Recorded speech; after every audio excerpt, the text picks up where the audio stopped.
കൊൽക്കത്തയിൽ വനിതാ ഡോക്ടർ ബലാത്സംഗത്തിനിരയായി കൊല്ലപ്പെട്ട സംഭവത്തിൽ ബംഗാൾ സർക്കാരിനെ വിമർശിച്ച് സുപ്രീം കോടതി. കഴിഞ്ഞ 30 വർഷത്തിനിടയിൽ ഇത്തരമൊരു കേസ് കണ്ടിട്ടില്ല. കുറ്റകരമായ കാലതാമസമാണ് കേസ് അന്വേഷണത്തിലുണ്ടായതെന്നും കോടതി ചൂണ്ടിക്കാട്ടി. അതേസമയം സുപ്രീം കോടതിയുടെ അഭ്യർത്ഥനയെ തുടർന്ന് എയിംസിലെ റെസിഡന്റ് ഡോക്ടർമാർ സമരം അവസാനിപ്പിച്ചു. കൂടുതൽ വിവരങ്ങളുമായി ജിഷ്ണു കൃഷ്ണൻ ചേർന്നുണ്ട്. ജിഷ്ണു, മമതാ സർക്കാരിനെതിരെയാണ് വീണ്ടും സുപ്രീം കോടതി രൂക്ഷമായ വിമർശനങ്ങൾ ഉന്നയിച്ചിട്ടുള്ളത്. എന്താണ് കൂടുതൽ വിവരങ്ങൾ?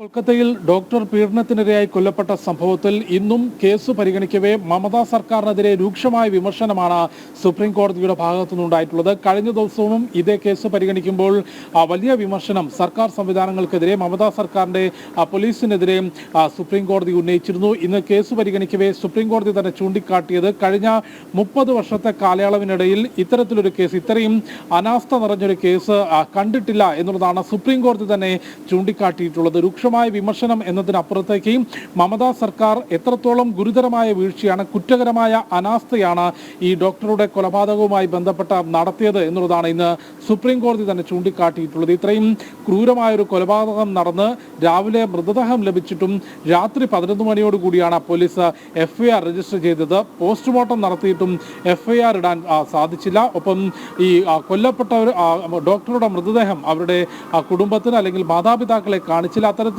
കുറ്റകരമായ അനാസ്ഥ സർക്കാർ സംവിധാനങ്ങളുടെ ഭാഗത്തുനിന്ന്, ബംഗാൾ പോലീസിന്റെ ഭാഗത്തുനിന്ന് ഈ കേസുമായി ഉണ്ടായി എന്ന രൂക്ഷമായ വിമർശനം ഇന്ന് കോടതിയുടെ ഭാഗത്തുനിന്ന് മമതാ സർക്കാരിനെതിരെ ഉയർന്നു. ഇതേ വിമർശനം ഉയർത്തി തന്നെയാണ് രൂക്ഷമായ പ്രതിഷേധങ്ങൾ കഴിഞ്ഞ ദിവസങ്ങളിൽ അല്ലെങ്കിൽ ഈ ഒരു മണിക്കൂറുകളിലും കൊൽക്കത്തയിലും ഒപ്പം രാജ്യത്തിന്റെ വിവിധ ഭാഗങ്ങളിലും ഡോക്ടർമാരുടെ സംഘടനകൾ, ഒപ്പം ബംഗാളിലെ പ്രതിപക്ഷ പാർട്ടിയായിട്ടുള്ള BJP, വിവിധ യുവജന സംഘടനകൾ, ABVP ഉൾപ്പെടെയുള്ള വിദ്യാർത്ഥി സംഘടനകളെല്ലാം ചൂണ്ടിക്കാട്ടിയത് ഒന്ന്, ആശുപത്രിയിലെ സുരക്ഷാക്കുറവാണ് ഡോക്ടറുടെ കൊലപാതകത്തിലേക്ക് വഴിവെച്ചത്. അതിനും അപ്പുറത്തേക്ക് ഇത്രയും ക്രൂരമായൊരു കൊലപാതകം നടന്നിട്ടും കുറ്റവാളികൾക്ക് രക്ഷപ്പെടുന്നതിനുള്ള പഴുതൊരുക്കുന്ന പ്രവർത്തനങ്ങളാണ് ബംഗാൾ പോലീസിന്റെ ഭാഗത്തുനിന്നുണ്ടായത് എന്നുള്ളതും, പോലീസിന്റെ ഭാഗത്തുനിന്ന്, മമതാ സർക്കാരിന്റെ ഭാഗത്തുനിന്ന് കുറ്റകരമായ അനാസ്ഥയും ഗുരുതരമായ വീഴ്ചയും ഉണ്ടായി എന്ന് ചൂണ്ടിക്കാട്ടിയായിരുന്നു ഇത്രയധികം പ്രതിഷേധങ്ങൾ രാജ്യത്തിന്റെ വിവിധ ഭാഗങ്ങളിൽ നടന്നത്. അത് ഇന്ന് സുപ്രീം കോടതിയുടെ ഭാഗത്തുനിന്നും ആവർത്തിച്ചിരിക്കുകയാണ്. ഏതായാലും CBIയും ഒപ്പം ബംഗാൾ പോലീസും ഇന്ന് കേസ് പരിഗണിക്കവേ നിലവിലെ വിവരങ്ങൾ ഉൾപ്പെടുത്തിക്കൊണ്ടുള്ള റിപ്പോർട്ട് സുപ്രീം കോടതിയിൽ